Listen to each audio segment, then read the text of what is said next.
النبی معید ورسول المصدق ابی القاسم محمد صلی اللہ صلی اللہ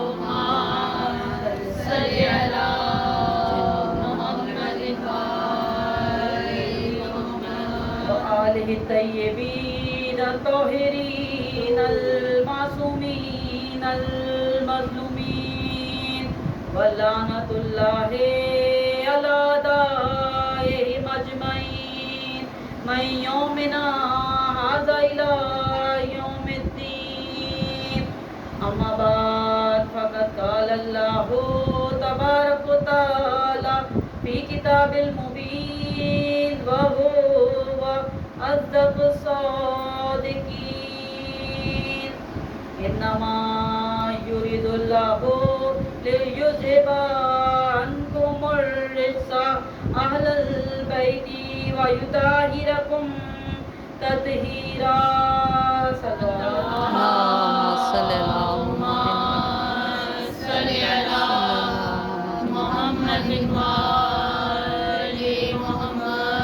تمام حمد و ثنا اس پروردگار عالم کے لیے کہ جو لائق حمد و ثنا ہے، جس کی حمد ہماگیر ہے، جس کی عظمت و شان بلند ہے، جس کی نعمتوں سے کسی کا دامن خالی نہیں، نہ اس کی مغفرت سے کوئی مایوس ہے۔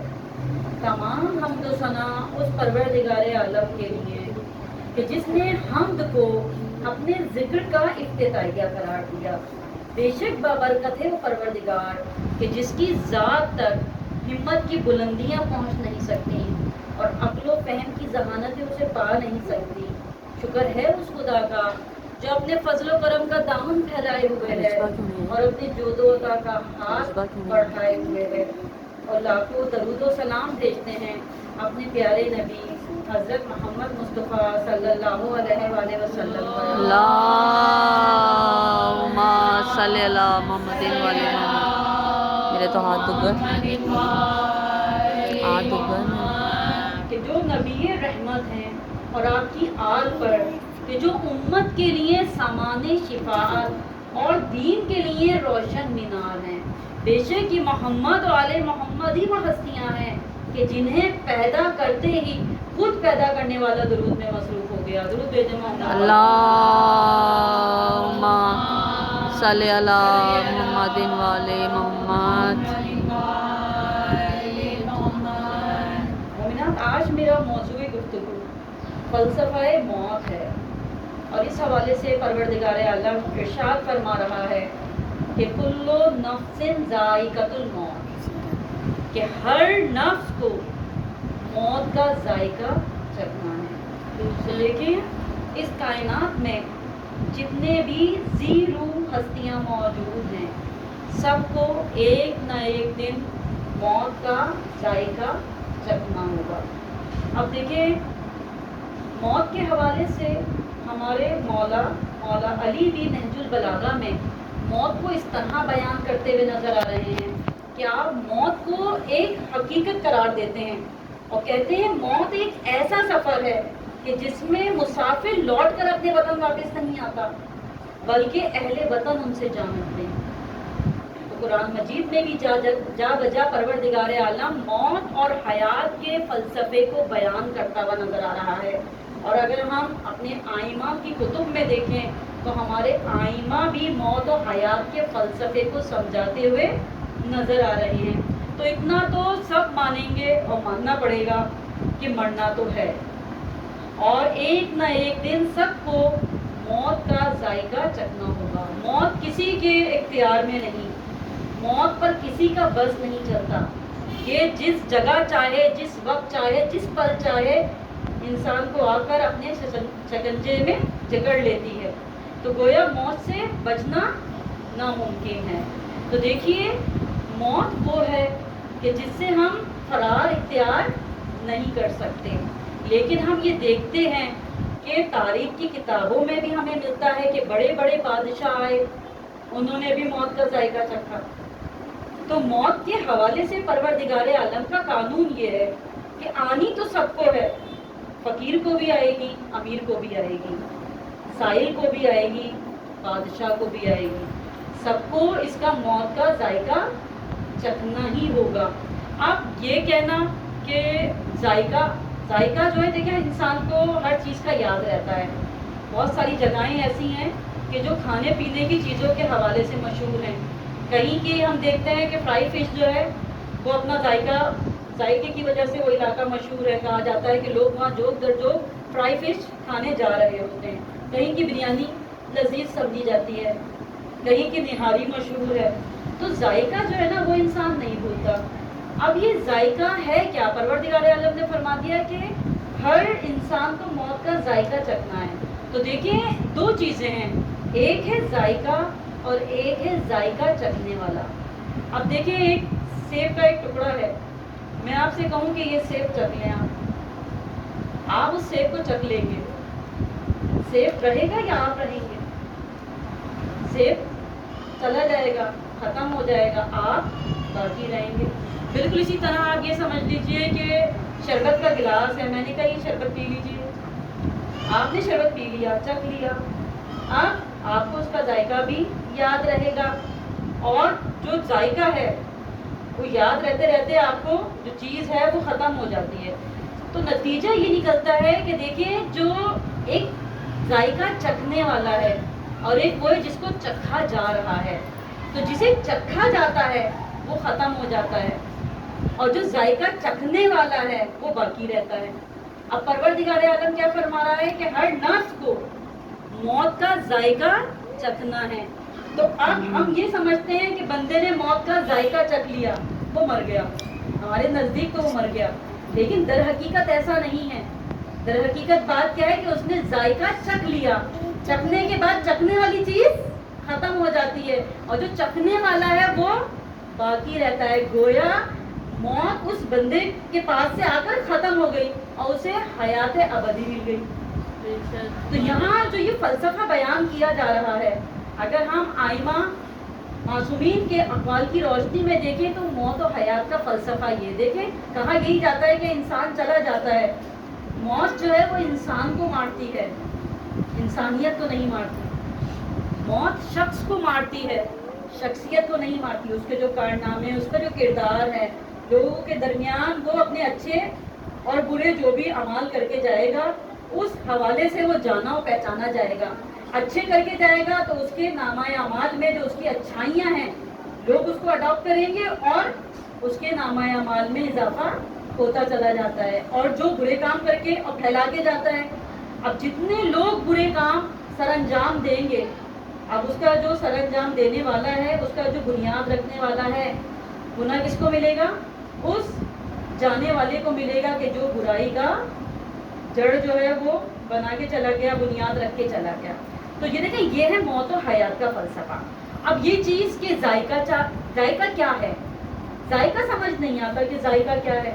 تو دیکھیں پروردگار عالم سے پوچھیں کہ پروردگار عالم تو فرما رہا ہے کہ ہر انسان کو موت کا ذائقہ چکھنا ہے، تو یہ ذائقہ کیا ہے؟ دیکھیں پروردگار عالم یہی کہے گا میں نے ذائقہ نہیں بنایا۔ اب پھر اللہ نے ذائقہ نہیں بنایا تو جو یہ فرمایا جا رہا ہے کہ ہر انسان کو موت کا ذائقہ چکھنا ہے، یہ ذائقہ کیا ہوگا؟ تو علماء کرام جو ہے نا اس مسئلے کو اس طرح بیان کرتے ہوئے نظر آتے ہیں کہ دیکھیں اگر ہم پانی کا گلاس لیں تو پانی واحد وہ مایہ ہے کہ جو اپنا ذائقہ نہیں رکھتا، لیکن آپ اس میں جو چیز ڈالیں گے وہ بن کے آپ کے سامنے آ جاتا ہے۔ یعنی اگر اس میں آپ روح افزا ڈال دیں تو وہ شربت بن کے آپ کے سامنے آ جائے گا، وہ میٹھا ذائقہ دے گا۔ اگر آپ اس میں نمک ڈال دیں تو وہ نمکین ذائقہ دے رہا ہوگا، لیمو ڈال دیں تو وہ کھٹا ذائقہ دے رہا ہوگا۔ تو جس طرح پانی جو ہے وہ واحد مایہ ہے کہ جس کا کوئی کلر نہیں ہوتا، جس کا کوئی ذائقہ نہیں ہوتا، اس میں جیسی چیزیں آپ ڈالتے جائیں گے ویسی چیزیں آپ پاتے جائیں گے۔ بالکل اسی طرح پانی کی طرح ہمارا نامہ اعمال ہے، ہمارے موت کا ذائقہ ہے۔ اب اس موت کے ذائقے کو بنانے والے ہم خود ہیں۔ پروردگار عالم نے واضح طور پر ہدایت کا راستہ کھول دیا، اور جب انسان بالغ ہو گیا، بالغ ہونے سے لے کر اس کے اینڈ تک، یعنی جب اس کی زندگی کا اختتام ہوگا، بالغ ہونے سے لے کے اختتام تک وہ جتنے اعمال سر انجام دیتا رہے گا، وہ اعمال وہ چاہے تو اب اچھے اعمال انجام دے تو میٹھا ذائقہ پالے گا، اور چاہے تو سینما گھروں میں جا کے فلمیں دیکھے، گانے بجائے، گانے سنے، اس طرح کرے گا تو موت کا ذائقہ کھٹا ہوگا، کڑوا، اپنی ذائقے کو خود بخود کڑوا بناتا چلا جائے گا۔ تو ذائقے کو علماء کرام جو ہے وہ اس طرح بیان کرتے ہوئے نظر آتے ہیں کہ اس کے بنانے والے ہم خود ہیں۔ جب ملک الموت جو ہے انسان کے پاس آتا ہے اور روح کو نکالا جاتا ہے تو انسان کہتا ہے کہ اس وقت اب میرے لیے روح کا نکلنا بڑا مشکل ہے، میرے لیے مجھ سے برداشت نہیں ہو رہا کہ جب روح کو نکالا جا رہا ہے، یعنی کہ کتابوں میں پڑھتے ہیں تو رونگٹے کھڑے ہو جاتے ہیں ہمارے۔ تو جب ملک الموت ایک انسان کی روح کو نکالتا ہے تو وہ کہتا ہے کہ اب مجھ سے جو ہے نا یہ روح کا نکالا جانا برداشت نہیں ہو رہا۔ تو اس وقت ملک الموت کہتا ہے کہ اس کا ذائقہ بنانے والا تو خود ہے، اس کا ذائقہ میں نے نہیں بنایا جو تجھ سے اب برداشت نہیں ہو رہا۔ جیسا ذائقہ تو اپنی موت کے لیے بنا کر گیا ہے ویسا ہی اب تجھے وہ کرنا ہے۔ یعنی جیسا پودا ہم اس دنیا میں بو کر جائیں گے، اگر وہ دوسروں کو سایہ دے گا، چھاؤں دے گا تو وہ ہمارے لیے صدقہ جاریہ ہوگا، اور اگر وہ دوسروں کے لیے تکلیف کا باعث بنے گا تو پھر وہ ہمارے لیے وہاں پہ عذاب کریٹ کرنا شروع کر دے گا۔ تو اب موت کا ذائقہ کیا ہے اس کو سمجھنے کے لیے اگر ہم دیکھیں تو کربلا میں ہمارے مولا حسین جب اپنے بھتیجے سے پوچھتے ہیں کہ بیٹا قاسم تم موت تو کیسا پا رہے ہو، تو حضرت قاسم یہ فرماتے ہوئے نظر آ رہے ہیں کہ چچا جان موت میرے لیے شہد سے زیادہ میٹھی ہے۔ تو دیکھیں علی والوں کے لیے موت مشکل نہیں ہے، علی والوں کے لیے موت در حقیقت دیدار علی ابن ابی طالب ہے۔ درود بھیجیں محمد اللہم صلی علی محمد وعلی محمد۔ تو دیکھیں تاریخ کی کتابوں میں ہمیں ملتا ہے کہ ایک شخص جو ہے وہ معصوم کے پاس آتا ہے اور فرماتا ہے مولا یہ بتائیے کہ زندگی کیا ہے۔ معصوم نے فرمایا پہلے تو بتا کہ تیری نظر میں، تیرے تصور میں زندگی کیا ہے۔ کہنے لگا مولا میری نظر میں تو سانس کا جاری رہنا زندگی ہے اور سانس کا رک جانا موت ہے۔ آپ نے فرمایا کہ یہ بالکل غلط تصور ہے، سانس کا لینا حیات کا سبب نہیں ہے، ضرورت حیات ہے۔ یعنی ہم جو سانس لے رہے ہیں یہ در حقیقت زندگی نہیں ہے، یہ ضرورت زندگی ہے۔ تو کہنے لگا مولا پھر آپ خود ہی بتائیے کہ آخر یہ زندگی اور موت ہے کیا۔ تو امام نے فرمایا کہ ہمارے نزدیک جو زندگی ہے، جو تمہارے نزدیک زندگی ہے وہ موت ہے، اور جو تمہارے نزدیک موت ہے وہ ہمارے نزدیک زندگی ہے۔ تو دیکھیں یہ فلسفہ معصوم کے لبوں سے بیان کیا جا رہا ہے اور کتنا گہرا مفہوم رکھتا ہے یہ فلسفہ۔ اور اسی طرح کا ایک ارشاد ہمیں نہج البلاغہ میں بھی ملتا ہے کہ مولا علی بھی موت اور حیات کے فلسفے کو بیان کرتے ہوئے نظر آ رہے ہیں، اور آپ فرما رہے ہیں کہ تم لوگ یہ سمجھتے ہو کہ جو لوگ قبروں میں سو رہے ہیں وہ مردہ ہیں، وہ مردہ نہیں ہیں، وہ زندہ ہیں، اور جو لوگ چل پھر رہے ہیں آپ انہیں زندہ سمجھ رہے ہیں، وہ زندہ نہیں ہیں، وہ مردہ ہیں۔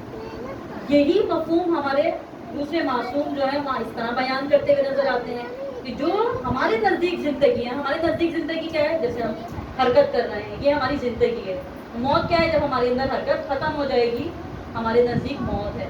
لیکن معصوم نے دیکھیں کتنا گہرا فلسفہ بیان کیا کہ وہ کہہ رہے ہیں کہ جو تمہاری نظر میں زندگی ہے وہ ہماری نظر میں موت ہے، اور جو تمہاری نظر میں موت ہے وہ ہماری نظر میں زندگی ہے۔ اب ظاہر ماننے والا جو تھا مولا کا تھا، کہنے لگا مولا جو آپ فرما رہے ہیں ہمارا اس پر بالکل یقین ہے، لیکن مولا یہ فلسفہ تھوڑا سا بیان تو کیجئے، سمجھائیں تو کہ یہ کس طرح، آپ نے تو بالکل الٹ کر دیا۔ تو معصوم فرماتے ہوئے نظر آ رہے ہیں کہ یہ بتا کہ جب تو اس دنیا میں آیا تو کیا کر رہا تھا۔ کہنے لگا مولا جب ہم اس دنیا میں آئے تو بچہ روتا ہوا آتا ہے، ہم رو رہے تھے۔ کہا اچھا کیوں رو رہا تھا؟ کہا یہ تو نہیں پتا کہ کیوں رو رہا تھا۔ مولا آپ بتائیے۔ مولا نے فرمایا ہم بتائیں کہ تو کیوں رو رہا تھا؟ تو دیکھیں معصوم کا یہ کہنا کہ ہم بتائیں کہ تو کیوں رو رہا تھا، یہ اس بات کی طرف نشاندہی کر رہا ہے کہ جو یہ بتا دے کہ ہمارے رونے کی وجہ کیا ہے، وہی ہمارا بھیجنے والا ہے۔ تو اب معصوم فرماتے ہوئے نظر آ رہے ہیں، دیکھ جب تو شکم مادر میں تھا تو تیری کل کائنات وہ شکم مادر تھی، تو یہ سمجھ کے بیٹھا ہوا تھا بس یہی میری دنیا ہے، یہی میری کل کائنات ہے۔ اور جب تو شکم مادر سے اس دنیا میں آیا تو نے دنیا کو دیکھا، دنیا کو دیکھ کر تو گھبرا گیا، کیونکہ تیرے نزدیک تو کل کائنات وہ شکم مادر تھی۔ اب جب اس طرح دنیا کو دیکھا تو دنیا کو دیکھ کے تو گھبرا گیا اور گھبرا کے رونا شروع کر دیا۔ تو یہ سمجھا کہ شاید تو مر رہا ہے، لیکن تیرے نزدیک جو تیرے ماں باپ، دادا دادی، جو بھی عزیز و اقارب موجود تھے، وہ خوش ہو رہے تھے کہ تو پیدا ہو رہا ہے۔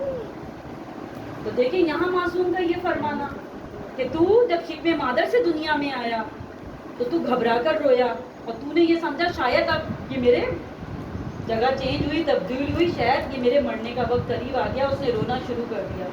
تو اس نے اس کو موت سمجھا، اور جو ارد گرد لوگ کھڑے ہوئے تھے وہ خوش ہو رہے تھے۔ وہ خوش کیوں ہو رہے تھے؟ وہ یہ سمجھ رہے تھے کہ تو پیدا ہو رہا ہے۔ اور بالکل اسی طرح جب اس دنیا سے انسان جاتا ہے تو تیرے جانے پر تیرے عزیز و اقارب رو رہے ہوتے ہیں، وہ یہ سوچتے ہیں کہ مر گیا، لیکن ہم خوش ہو رہے ہیں اور خوش ہو رہے ہوتے ہیں کہ تو اب ہی تو زندہ ہوا ہے۔ تو دیکھیں یہ فلسفہ معصوم کا بیان کرنا، تو در حقیقت موت ہے کیا؟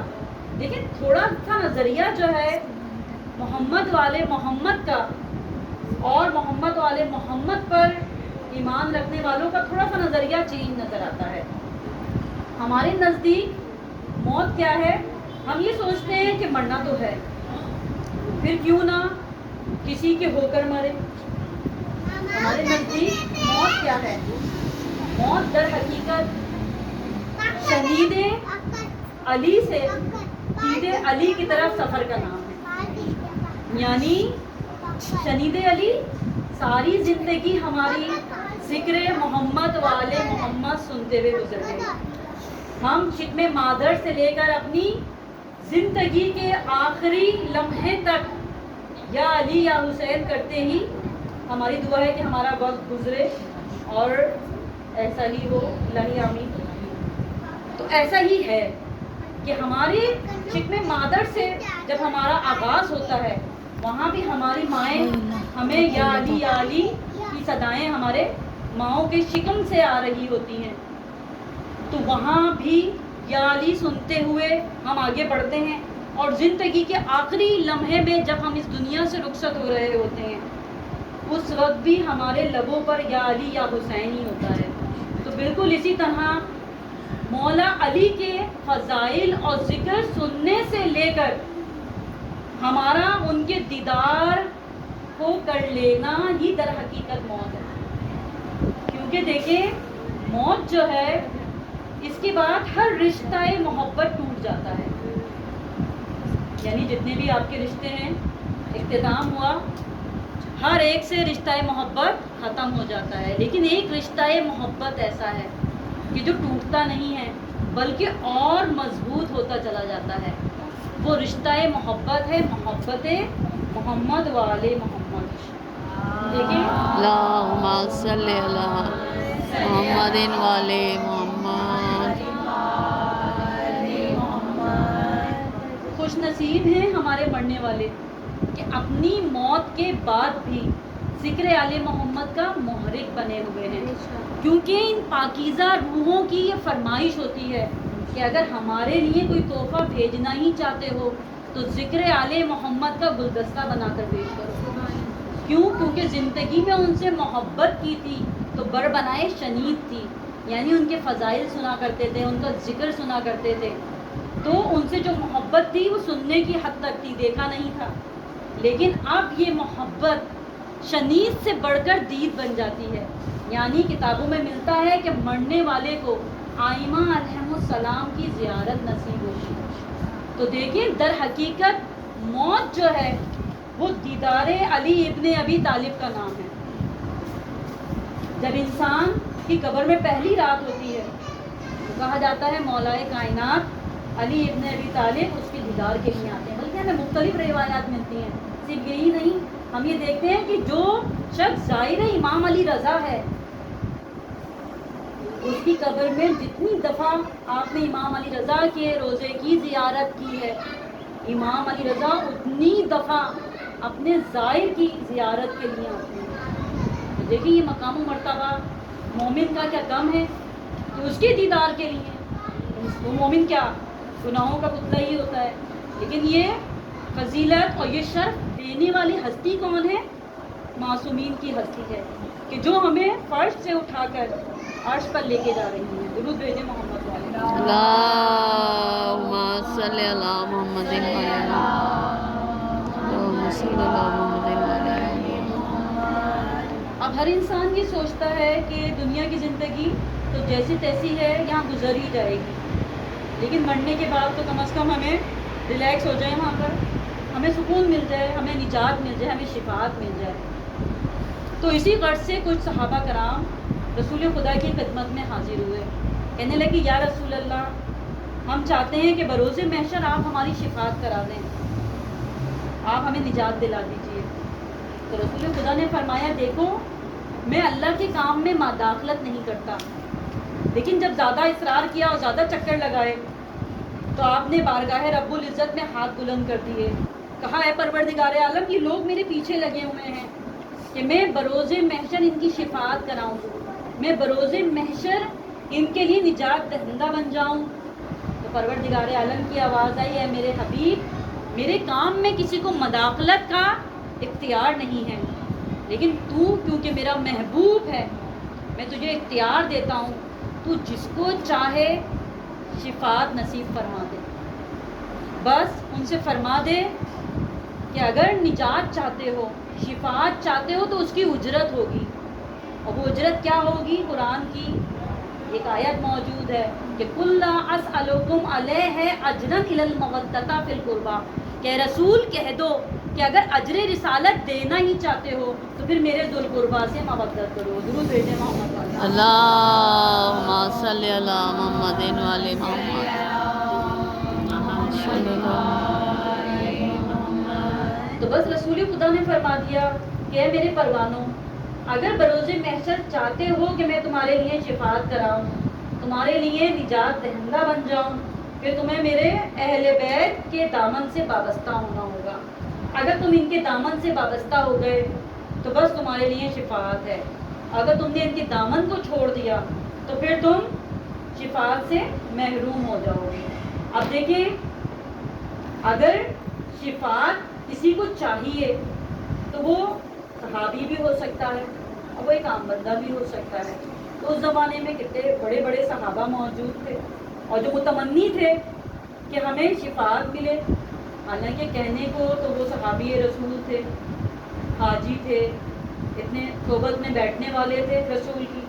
وہ بھی چاہ رہے ہیں کہ رسول بروز محشر ان کی شفاعت کرائیں. یعنی انہیں بھی اپنے اعمالوں پر، اپنے نامہ اعمال پر کوئی اتنا بھروسہ نہیں تھا. چاہ رہے تھے کہ شفاعت ملے گی تو پھر آگے جنت میں داخل ہو جائیں گے. تو ہر انسان یہی چاہتا ہے کہ ہمیں شفاعت مل جائے، ہمیں نجات مل جائے. تو اب نجات کے لیے کیا کرنا ہوگا؟ اہل بیت کے دامن کو تھامنا ہوگا. اب اس حوالے سے تاریخ کا ایک بہت اہم واقعہ، بہت بڑا واقعہ ہمیں ملتا ہے کہ خلیفہ دوئم کے بیٹے امام حسین کے پاس آئے تھے اور کہنے لگے تھے کہ آئیے آپ میرے ساتھ کھیلیے. تو امام حسین نے کیا فرمایا کہ ہٹ جائے غلام زادے. بس اس نے یہ سنا تو اپنے بابا کے پاس آیا اور کہنے لگا دیکھیں بابا، یہ مجھے غلام زادہ کہہ رہے ہیں. تو باپ نے کیا جواب دیا کہ جا یہ کاغذ اور قلم لے جا اور اس پر لکھوا کر لیا کہ ہم ان کے غلام ہیں، اور دیکھ جب میں مر جاؤں تو یہ تحریر میرے کفن میں رکھ دینا کہ میں بروز محشر رسول کو یہ تحریر دکھا کر جنت میں داخل ہو جاؤں گا. اب دیکھیں، کہنے کو تو وہ صحابی رسول تھے، حاجی تھے، نمازی تھے، روزے دار تھے، قرآن حفظ کر کے بیٹھے ہوئے تھے، لیکن انہیں بھی اپنی نجات کا یقین نہیں تھا. تو معلوم یہ ہوا کہ نمازیں پڑھ لینے میں نجات نہیں ہے، حج کر لینے میں نجات نہیں ہے، روزے رکھ لینے میں نجات نہیں ہے، قرآن پڑھ لینے میں نجات نہیں ہے، صحابی ہونے میں نجات نہیں ہے. یہ نجات ہے کس میں؟ نجات ہے اہل بیت سے ملی ہوئی تحریر پاس ہونے میں، نجات ہے اہل بیت سے ملی ہوئی کوئی سند پاس ہونے میں، نجات ہے اہل بیت کی غلامی میں. درود بھیجیں محمد والے. اللہم صلی علی محمد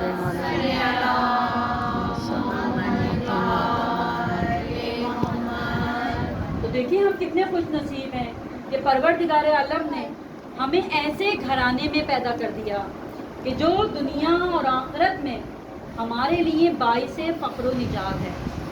اور یہ میں نہیں کہہ رہی بلکہ حدیث قصہ میں مولائے کائنات علی ابن ابی طالب ارشاد فرماتے ہوئے نظر آ رہے ہیں کہ فقالا علی اذن واللہ فزنا و سعدنا وکذالک شیعتنا و فاز و سعید فی دنیا والآخرہ، کہ قسم بخدا ہم اہل بیت فائز و سعید ہوئے، بالکل اسی طرح ہمارے شیعہ بھی فائز و سعید ہوں گے دنیا اور آخرت میں. درود بھیجیں محمد والے. اللہم صلی علی محمد والے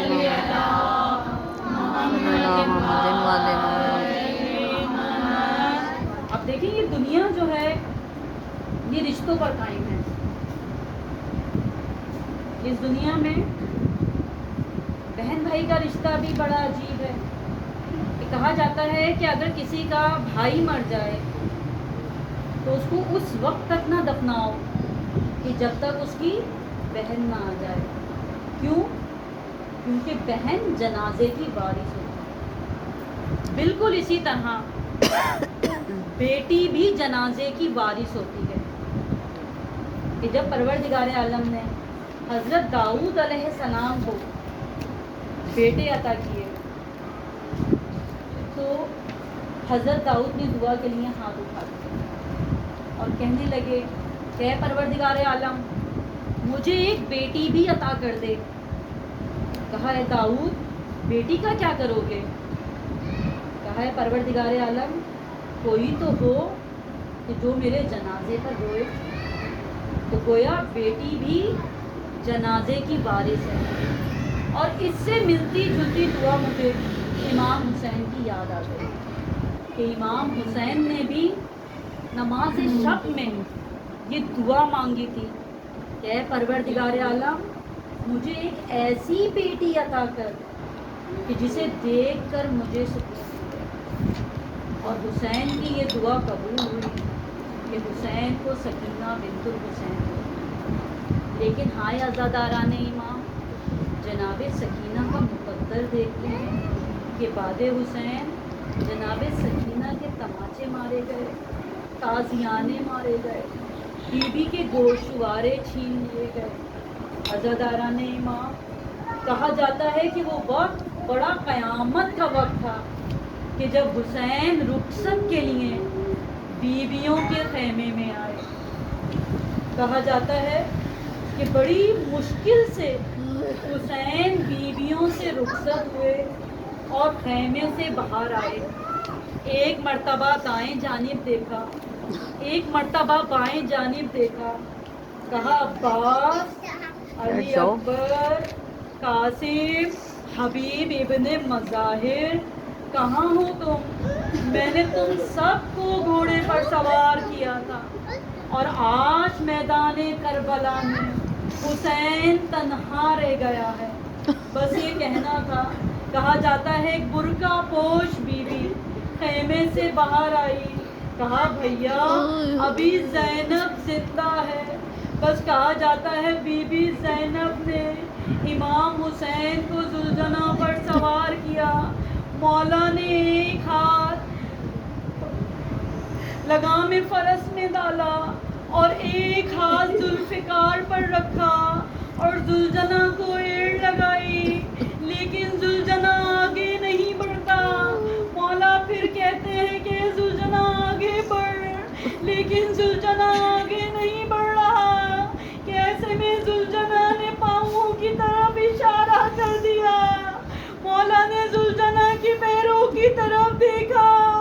کیا دیکھا کہ سکینہ لپٹی ہوئی ہے ذوالجناح کے صبحوں سے اور رو کر کہہ رہی ہے کہ حسب وفادار میں دیکھ رہی ہوں کہ صبح سے جو بھی جاتا ہے وہ پلٹ کر واپس نہیں آتا. اے اس بے وفادار میرے بابا کو نہ لے جا. بس مولا نے یہ سنا, زلجنا سے نیچے آئے, سکینہ کو بہت پیار کیا, اپنے سینے سے لگایا. کہاں ہے بیٹی سکینہ؟ ہم نے بچپن میں اپنے نانا سے وعدہ کیا تھا, ہم وعدہ پورا کرنے جا رہے ہیں. اے میری بیٹی, شام میں ماں جہاں سلائے وہاں سو جانا, ضد نہ کرنا. بس بی بی نے یہ سنا, کہا بابا جب آپ مجھے سینے پر سلاتے تھے آپ فرماتے تھے کہ اسلام میں بیٹوں کا بھی حق ہے اور بیٹیوں کا بھی حق ہے. بابا آپ بھیا علی اکبر کو ساتھ لے گئے, علی اصغر کو ساتھ لے گئے. بابا مجھے اتنا بتا دے کہ میرے حصے میں کیا آیا, بس یہ سننا تھا. حسین نے کچھ مٹی کربلا کی اٹھائی اور سکینہ کے سر پر ڈال کر کہتے ہیں کہ بیٹی تیرے حصے میں اسیری آئی ہے, تیرے حصے میں یتیمی آئی ہے. لیکن آزادارہ نے ایمان بی بی سکینہ نہ سمجھی کہ یتیمی کسے کہتے ہیں. لیکن جب بعد حسین سکینہ کے تماچے پڑے, رخسار لال ہو گئے, گوشوارے چھین لیے گئے. ایک مرتبہ کربلا کا رخ کیا, کہا اے بابا جب چچا مسلم کی شہادت کی خبر آئی تھی آپ نے ان کی بیٹی کو سینے سے لگایا تھا, سر پہ دستے شفقت رکھا تھا, گوشوارے پہنائے تھے. لیکن آپ کے بعد کوئی نہیں ہے جو میرے سر پر دستے شفقت رکھے. بابا آج مجھے پتا چلا کہ یتیمی کسے